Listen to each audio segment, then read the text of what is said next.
오늘 예배도 변함이 없으신 신실하신 우리 하나님께서 우리의 예배를 받으신 줄 믿습니다. 여전히 우리와 함께 하시지만 여느 주일과 약간 뭔가 좀 다르다라는 느낌이 있으실지도 모르겠습니다. 그동안 우리 찬양팀으로도 귀하게 섬기던 우리 청년부 예배팀, 또 대부분의 청년부들이 아까 말씀드린 대로 어제부터 내일까지 여기서 2시간 떨어지는 곳에서 예배를 드리고 있습니다. 여러분 기준으로 보면 이 오른쪽에 날개 쪽에 우리 청년들이 많이 앉아 있었는데 좀 많이 휑하다 생각이 들지도 모르겠습니다. 그래도 정말 때에 따라 하나님께서 우리 어른들로 구성된 우리 찬양팀 오늘 너무 잘하지 않았나요? 우리 박수를 한번 격려하겠습니까? 예. 너무 훌륭하게 잘해주셨다. 특별한 하나님의 은혜가 또 있다, 은혜가 넘친다 생각이 듭니다. 모든 것을 합력하여 선을 이루게 하시는 하나님의 은혜라 생각이 됩니다. 어젯밤에 제가 청년부 집회 인도차 다녀왔습니다. 전날까지 학업과 일터에서 열심을 다하다가 어제 아침 왜 이렇게 빨리 가나 싶었습니다. 아침 8시에 모여가지고 출발해서 밤 10시에 이르기까지 정말 열심으로 예배를 드리고 또 하나님을 향하는 우리 청년들을 보면서 참 너무나 귀하고 아름답다라는 생각을 다시 한번 하게 되었습니다. 우리 권사님도 기도해 주셨지만 한 사람이라는 주제로 하나님께서 청년들을 특별한 시간에 부르고 계시는데요. 하나님의 계획을 찾고 또 그 뜻을 알고 순종해서 바로 이때를 위해 쓰임받는 그 한 사람이 우리 청년 한 사람 한 사람이 되기를 원하고 또 그들을 위해서 기도하는 우리 모두가 될 수 있기를 주의 이름으로 축원합니다. 예, 여러분 내일까지 진행되는 우리 청년들을 위해서 계속 기도해 주시면 감사하겠습니다. 여러분 청년의 시기는 뭔가 불투명했던 것이 뭔가 이게 투명하게 바뀌어지고 그리고 뭔가 명확해지는 자리를 잡아가는 그런 시간이라고 보통 생각을 하죠. 그래서 청년들은 참 큰 압박을 받는 시간이 아닌가 생각을 합니다. 청년의 시기를 지난 어른들은 청년 때를 생각하면서 그때가 좋았지 생각하면서 좋을 때다라고 말씀을 하시기도 합니다. 아직은 뭔가 독립적으로 내 스스로 할 수 있기는 한참 시간이 멀어있는 우리 청소년들에게는 우리 청년들이 뭔가 동경하고 부러움의 대상이 된다고도 볼 수 있을 것 같습니다. 하지만 실제로 청년의 시기를 살아가는 청년들은 과연 어떨까요, 여러분? 그들의 심정은 정말 자유롭고 뭔가 뭐든지 할 수 있어 이런 생각을 갖고 살아갈까요? 공부를 하는 청년들은 배움 중에 진로를 확정해야 된다라는 그런 부담이 있죠. 일터에 이미 나간 우리 청년들은 이제 막 사회의 첫 발을 내디지면서 사회에 적응하고 또 그것을 감수해 가야 되는 그런 부담감 또한 있을 겁니다. 여러분 사춘기 때는 사춘기니까 그러려니라고 얘기를 하지만 더 이상 10대가 아닌 성년이 되었기 때문에 청년들에게는 스스로 책임 있게 행동을 해야 된다라고 그렇게 이야기를 하고 또 그런 분위기들이 있습니다. 대학 다니는 친구들은 부모님께서 옆에서 풀리 서포트를 하지 못하면 학비로 인해서 처음 시작하는 순간부터 빚진 자로 공부를 시작해야 되는 것이 바로 이 땅에서의 모습이죠. 학업 틈틈이 일하지 않으면 안 되는 친구들이 우리 교회 안에도 적지 않게 많이 있습니다. 직장인 청년들은 직장에서 말단에 속하기 때문에 한국처럼 커피를 타오라든지 복사 심부름을 한다든지 회식을 어쩔 수 없이 가야 되는 스트레스를 받는 것은 없을지는 모르겠지만 새로운 질서와 매니저의 관리 안에서 고군분투하는 모습들이 분명히 있다라고 하는 것입니다. 그런데 이런 청년들을 향해서 제일 좋은 때다, 감사해야지 왜 이렇게 불평이 많냐, 매 주일 교회 와서 함께 예배드리고 끝나고 가서 이렇게 외식을 하는 그런 모습을 보면 팔자 좋다 이런 얘기를 어른들이 하게 될 때가 있죠. 뭔가 힘들고 어렵다라고 얘기하면 덜 힘들어 봐서 그래, 그런 얘기를 하게 될 때가 있다는 것입니다. 건강한데 뭐가 걱정이냐, 이런 얘기를 하게 된다고도 하는 것입니다.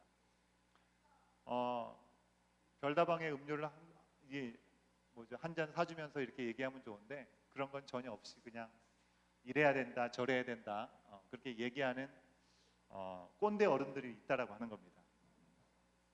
사실 말하는 입장에서는 정말 자식 같아서 그렇게 얘기를 한다라고 말씀을 하시지만 그 청년들도 다 부모님이 있습니다. 여러분 어제 큐티 말씀에서 욥은 지나친 잔소리와 간섭과 판단들을 들으면서 아무리 옳은 말이지만 그 얘기를 들으면서 괴롭고 힘들게 말만 늘어놓는 그런 빌닷의 이야기를 들으면서 어떤 마음이 느껴졌을까요? 어찌 보면 우리가 정말 위한다고 얘기하지만 정말 마음으로 함께하지 못한 채 그냥 옳은 말을 쏟아낸다고 한다면 이 빌닷에게 이야기를 듣는 욥의 심정이 우리 청년들에게 있지 않을까, 이런 생각도 한편으로 해보게 됩니다. 이런 빌런이라고 해요. 빌런이 어른들이 우리 온교회 공동체에는 없는 줄로 믿습니다. 아멘. 없어야 합니다, 여러분. 예. 절대로 그런 일을 하지 마시기 바랍니다. 제발. 제가 왜 이런 말씀을 드리냐면 죄송한 말씀이지만 저희 집에도 어른 2명이 같이 살고 있습니다. 예. 그 어른된 2 자녀에게 제가 그런 모습들을 보일 때가 간혹 있기 때문에 그렇습니다. 청년이라는 이유로 너희는 괜찮잖아, 청년이라는 이유로 너희는 시간이 있고 힘이 남아 돌잖아 라고 말하는 것도 억지인 것이죠. 여러분 우리 모두 다 어린아이든지 청년이든지 아니면 연세가 드신 노인이 되었건 정말 각자가 그 자리에서 하나님의 부르심 앞에서 우리가 어떻게 온전히 서서 하나님의 뜻을 알고 믿고 순종하며 살아갈 수 있는지를 우리가 고민해야 되는 것이지, 무조건 청년했다라고 해서 괜찮아 라고 퉁칠 수 없다라고 하는 것입니다. 실제 청년들이 그렇게 시간이 남아 돌지 않더라고요. 얼마나 치열하게 살아가는지 모릅니다. 그 가운데도 남아 도는 시간이 있어서 뭐 친구도 만나고 쇼핑도 하고 또 여행도 한다면 자기 개발을 위해서 가장 필요한 때 아닐까요? 그죠? 아이를 낳고 어떻게 그런 일들을 하겠습니까? 다리가 아프고 허리가 아프고 어떻게 그런 일을 할 수 있겠습니까? 하지만 여러분, 교회 안에서 그동안 청년들에게 쉽게 말을 하고 청년들을 마치 머슴 부리듯이 말하고 행동했던 빌런 목사님들, 빌런 리더십과 같은 어른들이 정말 한국 교회 안에 많이 있었기 때문에 많은 청년들이 정말 이유도 모른 채 애쓰다가 탈진하고 상처를 받고 교회를 떠나는 일들이 얼마나 많이 있었냐고 하는 것입니다. 지금도 예수를 믿지만 교회를 다니지 않고 싶고 나가기 싫다라고 얘기하는, 교회 안 나가는 가난한 성도 청년들이 여러분 한국과 전 세계에 얼마나 많은지 모릅니다. 저는 하나님께 참 감사한 마음이 좀 들었습니다.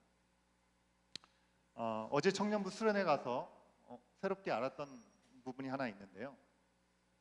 많은 분들이 이미 알고 계시겠지만 우리 청년부의 부장으로 섬기고 계시는 우리 집사님이 정말 하나님의 특별한 계획이 있기 때문이라고 저는 믿습니다. 현재 건강에 어려움이 있으시죠? 그냥 한번 싹 손을 대가지고 수술하면 낫고 이런 상황이 아닙니다. 수술도 어려운 그런 상황이라서 정말 하나님의 도우심과 하나님의 만지시는 치유가 필요한 집사님이십니다.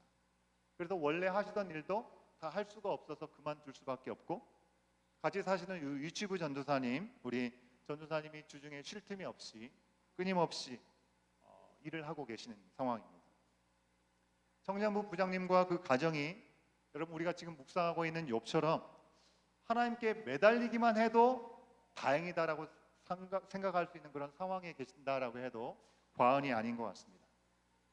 그런데 그 어려운 가운데도 지난 목요일부터 다음 주 초까지 일을 빼고 청년들 수련회 준비와 진행에 함께 동참하고 계시다라는 얘기를 제가 확인할 수 있었습니다.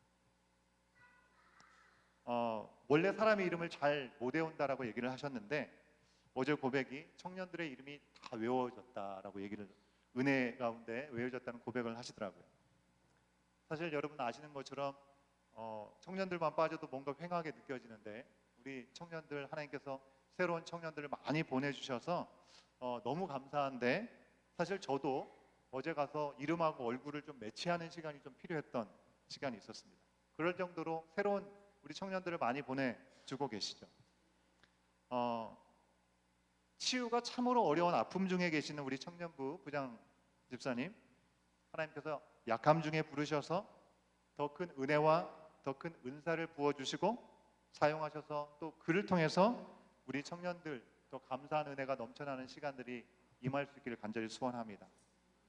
그런 사모하는 마음을 가지고 낮은 자리에서 하나님을 구하는 마음을 보면서 정말 하나님 참 완전하시고 참 놀라우신 분이다라고 고백할 수밖에 없는 시간을 저 개인적으로 돌아보았습니다. 여러분, 아무쪼록 우리 청년부 부장 집사님 그리고 우리 김희정 전사님 가정을 위해서 계속해서 기도해 주시기를 부탁 말씀드립니다. 여러분, 욥기를 통해서 우리가 깨닫는 것처럼 누군가가 고난 중에 있다면 여러분, 우리는 그 고난에 대해서 분석하고 판단하고 가르치려고 할 필요가 없습니다. 그죠? 그들의 아픔을 우리가 다 이해할 수 없다 할지라도 그냥 우리가 할 수 있는 것, 함께 울고 그들의 소리를 듣고 함께 기도하고 우리가 도울 수 있는 부분이 있다면 그저 그 부분을 도우면 되는 것입니다. 여러분, 가만히 있어도 너무나 힘든데 내 어설픈 경험으로 들이대면서 이렇다 저렇다 한다면 그것은 다시 큰 짐을 지우는 것이고 괴로움을 주는 것이 되고 말 것입니다. 여러분, 지난 주일에 묵상 말씀을 보면서 참 속이 터진다라는 마음을 가지셨을지 모르겠어요. 욥의 세 친구가 등장하죠. 그리고 그들이 차례대로 입을 엽니다. 그냥 욥과 상관없이 들으면 주옥 같은 말을 하고 있다라고 우리가 생각할 수 있을 것 같아요. 그런데 그들의 말들은 병들어 고통 중에 있고 신음하는 욥이 듣기에는 너무나 상상하기조차 괴로운 그런 말들이라고 하는 것을 우리는 돌아볼 수 있다는 것입니다. 그러니까 속이 터지는 것이죠. 특히 어제의 말씀, 여러분, 빌닷이라고 하는 친구가 와서 욥에게 얘기합니다. 그 얘기는요, 꼭 믿음을 갖고 있지 않은 사람이라 하더라도 그들도 이미 알고 있는 아주 유명한 명언과 같은 이야기가 그의 입을 통해서 증거가 되었습니다. 무슨 얘기입니까? 내 시작은 미약하였으나 나중은 창대하리라.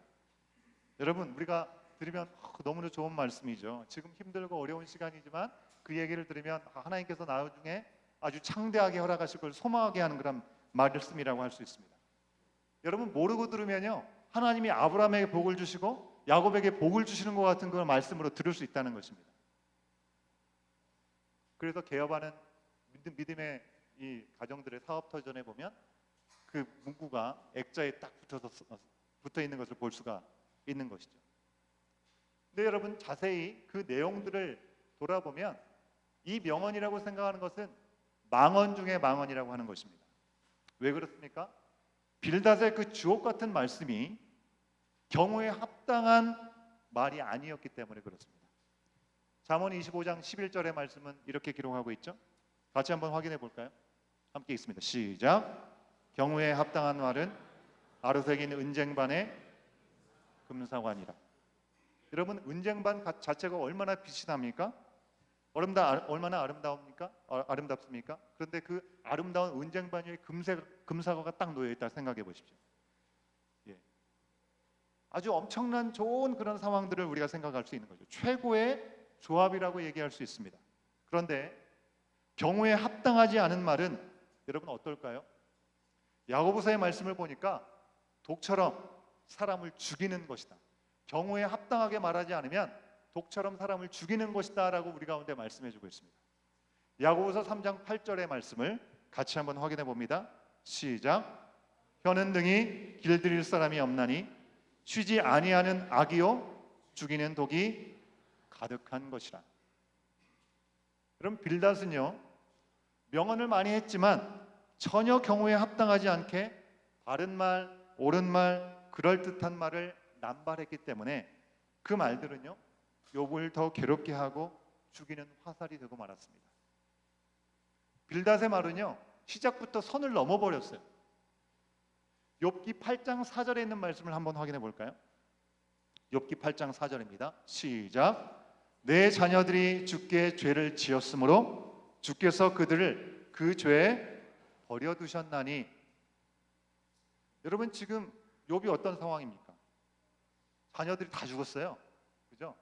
그에게 있었던 많은 재물들도 다 없어졌습니다. 뿐만 아니라 자신의 몸도 종기로 인해서 내가 차라리 태어나지 않았으면 좋았을 것이다라는 괴로움 가운데 있는 상황입니다. 욥기의 진정한 빌런이 빌닷이 아닌가 생각이 듭니다. 여러분, 어떻게 자식을 다 잃었는데 병들어서 순간이 너무나 괴로운 이 욥에게 왜 그러냐면 네 자식들이 죄를 지었기 때문에 다 죽은 거야. 너도 뭔가 잘못했기 때문에 하나님이 다 빼앗아 가신 것이야 라고 이렇게 이야기할 수 있겠냐고 하는 것입니다. 여러분, 이거는 폭력입니다. 아주 엄청난 폭력입니다, 여러분. 근데 정말 안타깝지만 이런 언어 폭력이 믿음을 가지고 있다고 하는 우리 믿음의 사람들 가운데도 많이 나타난다고 하는 것이죠. 내가 바닥을 쳐서 더 이상 이렇지도 저렇지도 못하는 상황에 하나님 앞에 두 손 두 발 다 들었더니 하나님께서 나를 불쌍히 여기시고 내가 돌아오게 되었다. 여러분, 이런 간증을 하는 경우들이 종종 있습니다. 내 자신을 돌아보면서 내가 하나님 앞에 정말 모든 것들을 내려놓고 하나님 앞에 온전히 서기를 원하는 마음으로 고백하는 그 고백과 간증은 좋은 것입니다. 근데 물귀신 그리스도인들이 꽤 있다는 것입니다. 자기의 경험을 아무에게나 대입을 하는 것이죠. 네가 지금 어려움 가운데 있는 그 부분 내가 경험해봐서 하는데 그치 힘들지, 하지만 그것이 복이야 라고 얘기하게 될 때가 있다는 것입니다. 여러분, 적지 않은 그리스도인, 특히 저 같은 목사님들이 망언을 참 많이 해요. 환난과 고통 중에 있는 사람의 고난을 그저 자기의 기준에서 해석하고 분석하고 판단하고 때로는 정죄까지 하는 것이죠.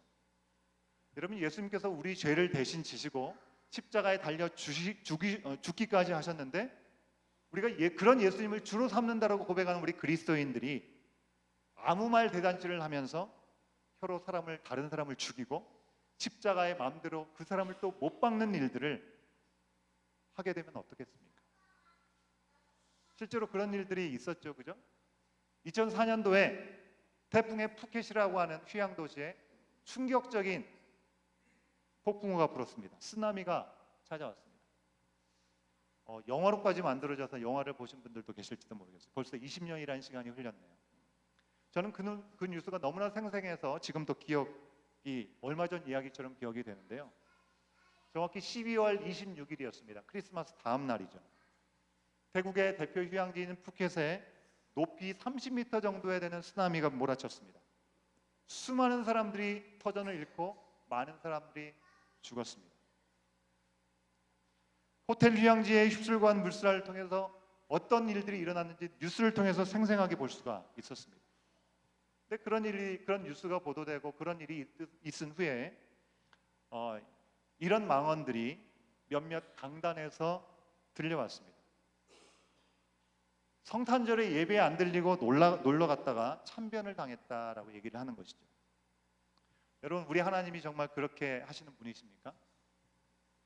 이 세상에 하나님을 멸시하고 외면한 일들을 생각하면 30m의 쓰나미 정도가 아니라 노아의 홍수가 내려야 되는 게 맞는 거 아닙니까? 그렇죠? 이 세상에 그런 상황들을 제가 말씀드리는 것은 그러면 결론은 이번 성탄절에 휴가를 가도 된다? 뭐 언제든지 우리가 하고 싶은 대로 해도 된다? 여러분, 그걸 얘기하는 게 절대로 아닙니다. 착각하지 마시기 바랍니다. 예배와 우리 하나님과의 관계, 거기에 우선을 두는 것에는 여지가 없이 중요합니다. 언제나 예외가 없습니다. 하지만 한순간에 무너져버린 그런 무서운 재해로 인해서 가족을 다 잃어버리고 삶의 터전을 잃어버린 수많은 사람들을 생각하지 않고 그들을 무시한 채로 성탄절의 예배를 운운하는 게 과연 맞는 일일까? 주님께서 기뻐하실 일일까라는 생각을 하게 되는 것입니다. 여러분, 예수님께서 이 땅에 오신 이유가 무엇입니까? 우리 가운데 성탄절을 주신 이유가 무엇입니까? 하나님을 떠나서 죄와 죽음의 종이 될 수밖에 없는 우리를 살리시기 위해서인데, 성탄절 예배를 안 드려서 쓰나미를 맞았다는 게 과연 성경적으로 해석할 수 있는 것인가? 하나님의 마음과 상관이 과연 그것이 있는 것인가? 우린 질문을 던지지 않을 수 없죠. 참, 하나님께서 들으실 때 더 속 터지시지 않으셨을까라는 생각을 해봅니다. 그런데 여러분, 이 시점에서 여전히 해결되지 않는 문제가 있습니다. 그게 아니라면 욥의 자녀가 그들의 죄 때문에 죽은 게 아니라면, 풋겟에 거기서 성탄절 예배를 안 드리고 그곳에 휴양을 갔던 사람들이 예배를 안 드려서 쓰나미를 맞은 게 아니라면 도대체 왜 그들은 그런 알 수 없는 참변을 당하게 된 걸까요? 여러분, 괴한의 습격을 받고 테러를 받아가지고 욥의 자녀들이 죽은 게 아닙니다. 우리가 말씀을 확인한 것처럼 욥의 자녀들은 갑자기 불어닥친 폭풍 때문에 자연재해로 인해서 죽었습니다.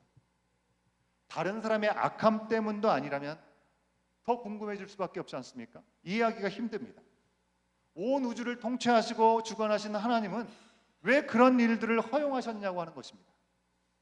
분명히 욥기서를 보면 욥기의 모든 불행은 사단의 요청에서 그런 거죠. 하나님께서 욥을 형통케 하셨기 때문에 그런 것입니다. 만약에 그에게 모든 걸 거둬가시면 하나님께서 이 욥이 하나님을 버리고 떠날 것입니다 라고 얘기했죠. 그래서 하나님께서 그의 생명은 거두지 말라고 하면서 허용하신 일이었습니다.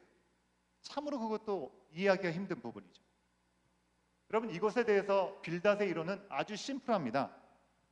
악인은 자신의 죄 때문에 벌을 받고 의인은 하나님께서 도우신다.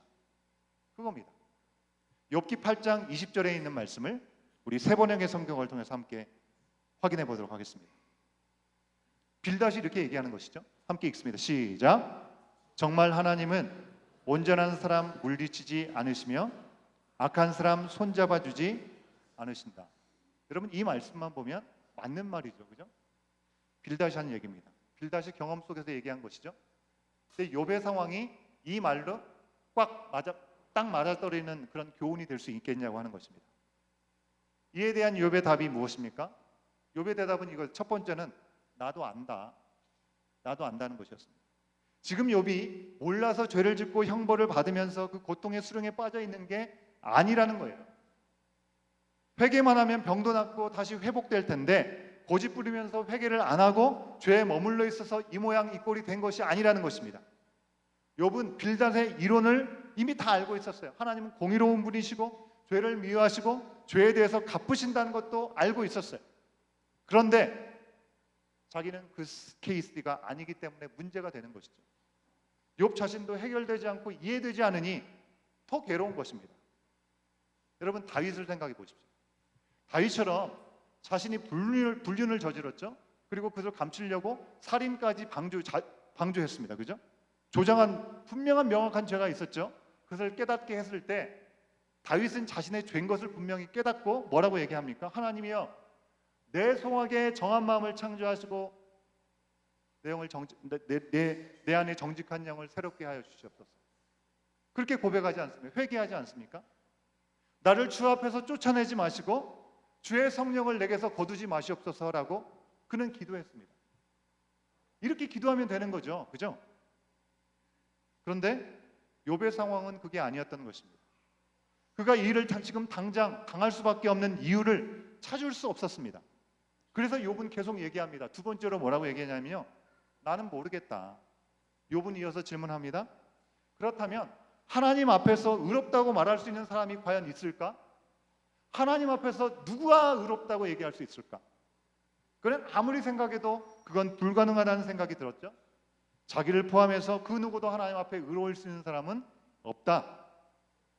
욥기 9장 2절의 말씀을 확인해 봅니다. 욥기 9장 2절입니다. 시작. 그것이 사실이라는 것은 나도 알고 있다. 그러나 사람이 어떻게 하나님 앞에서 의롭다고 주장할 수 있겠느냐? 세 번역으로 이해하시기 쉽게 함께 확인해 봤습니다. 여러분, 맞는 말이죠?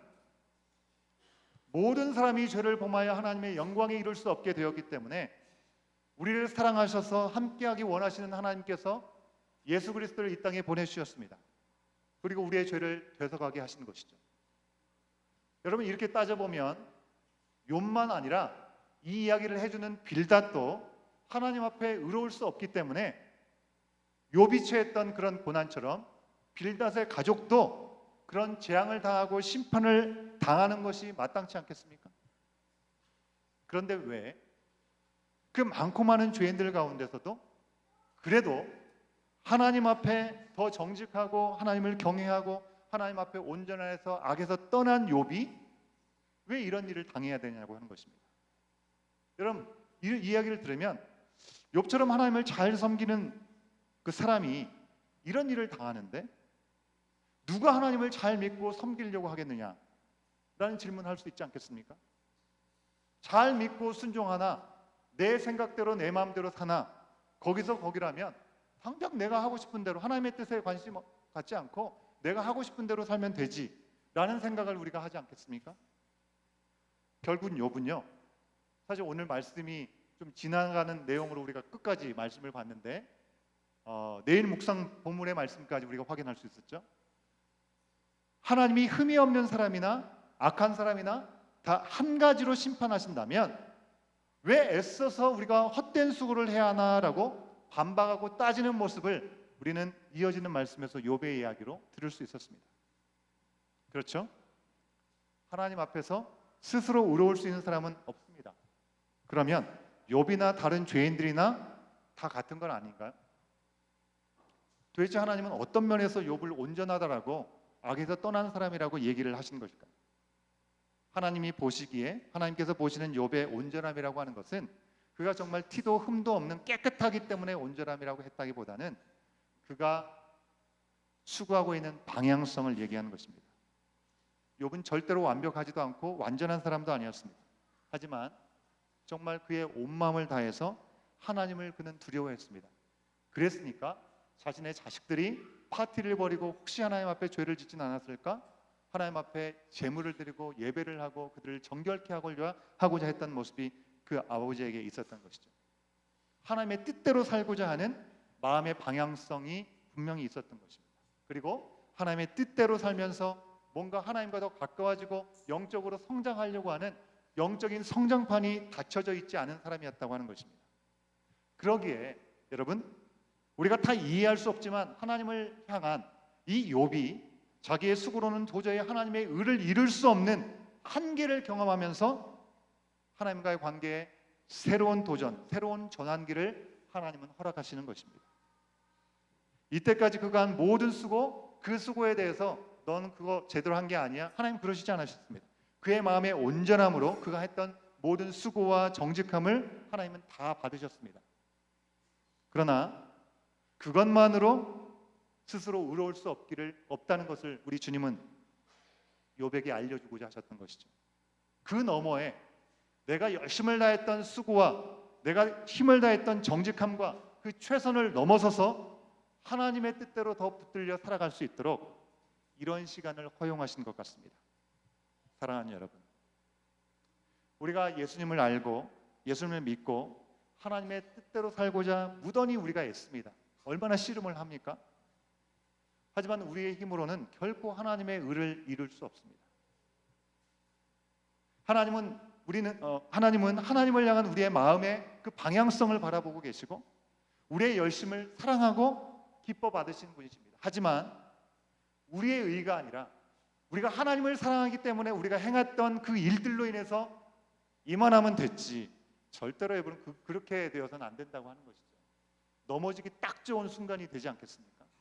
그래서 십자가의 보혈의 은혜로 우리를 온전케 하시기 위해서 때로는 우리의 힘으로 어떤 것도 해보려고 해도 되지 않는, 이해가 되지 않는 그 순간으로 우리를 낮추기도 하시는 것입니다. 여러분, 사람은 고쳤을 수 없습니다. 그러기에 우리는 나는 죽어야 되는 것이고 예수님으로 거듭나야 하는 것입니다. 그러기에 하나님은 우리를 손 쓸 수 없이 방치해버리는 것이 아니라 진정한 구원과 온전한 삶을 위해 특별한 사랑 가운데 우리가 이해할 수 없는 일들을 허락하시는 것 같지만 하나님의 손이 닿는 그 거리에 거기에서 우리를 지켜보고 계신다는 사실을 여러분 기억하시길 바랍니다. 하나님을 바라는 욥과 같은 사람들, 여전히 부족하지만 하나님의 뜻대로 살기를 소원하는 우리들, 여러분, 우리들이 이미 던져져 있는 고난의 바다와 같은 곳이 있다고 한다면 이 고난의 바다는요, uncontrolled가 아니라 under controlled라고 하는 것을 기억하시기 바랍니다. 웸이라고 하죠. 웨스트 에드먼튼 몰, 거기 가면 파도 풀장이 있습니다. 그죠? 어린 자녀들을 데리고 가시는 우리 부모님들 계실 것 같은데, 거기에 있는 파도풀은요, 잘 조절하면 파도를 멈추게 할 수 있습니다. 그죠?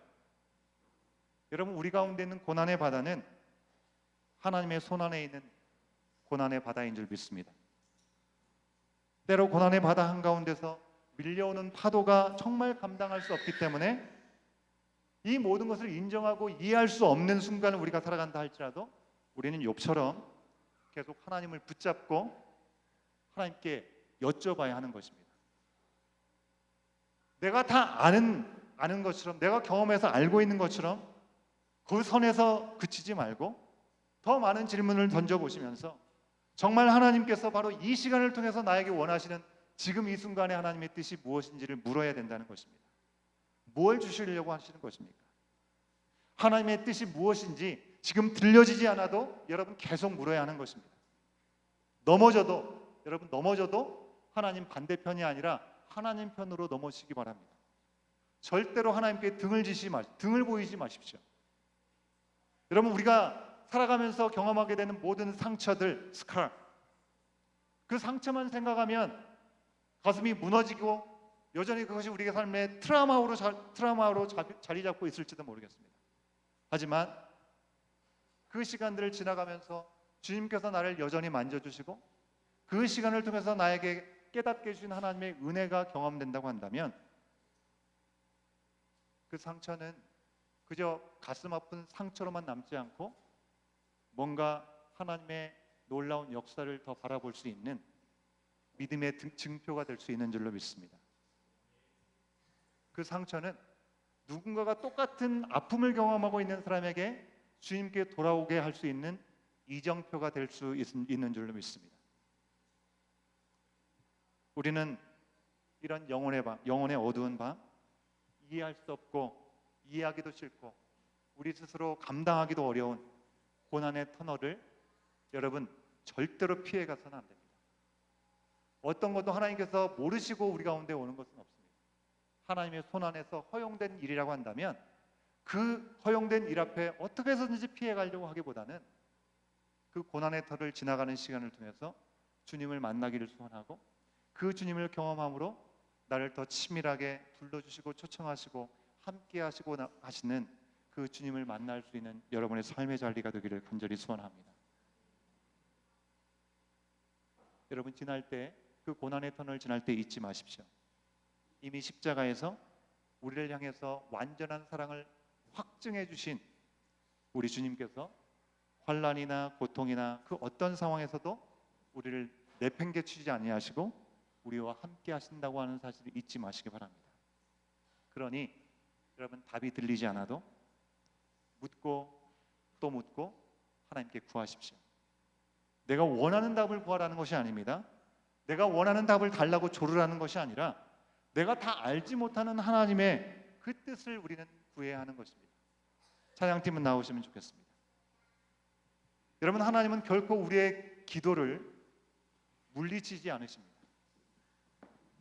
주님을 향한 온전한 우리의 마음이 그저 나의 열심과 나의 의로움에 갇혀 있지 않고 그것을 뛰어넘어서 은혜의 자리로 나가기까지 주님은 오늘도 우리를 내버려 두지 아니하시고 쉬지 않고 당신의 열심으로 우리를 부르시고 우리 가운데 말씀하시고 우리가 이 자리에서 결단하고 나간다 할지라도 어느 자리를 가든지 우리와 동행하실 줄로 믿습니다. 묻고 또 구하십시오. 힘겨울수록 말씀 앞으로 나아가십시오. 넘어지더라도 말씀 위에서 넘어질 수 있는 저와 여러분 우리의 모든 삶이 될 수 있기를 간절히 소원합니다. 욥이 감당할 수 없는 고난 앞에 옳은 말만 내뱉는 빌닷 앞에 하나님을 원망할 수밖에 없고 하나님께 자기 한계를 드러낼 수밖에 없었지만 하나님은 변함이 없으시고 신실하시고 그에게 놀라운 일들을 예비하고 계시다는 사실을 오늘 이 말씀 앞에 우리는 돌아보면서 하나님, 나에게 말씀하시고 내 마음 가운데 아직 내려놓지 못한 것이 있다면 주님께서 나에게 말씀하시는 것이 있다면 그것을 들을 수 있는 귀한 눈을 뜨게 하여 주시옵소서. 나의 마음 깊은 곳으로부터 주님을 받아들이고 영접할 수 있는 귀한 마음이 완전히 열려지게 하여 주시옵소서.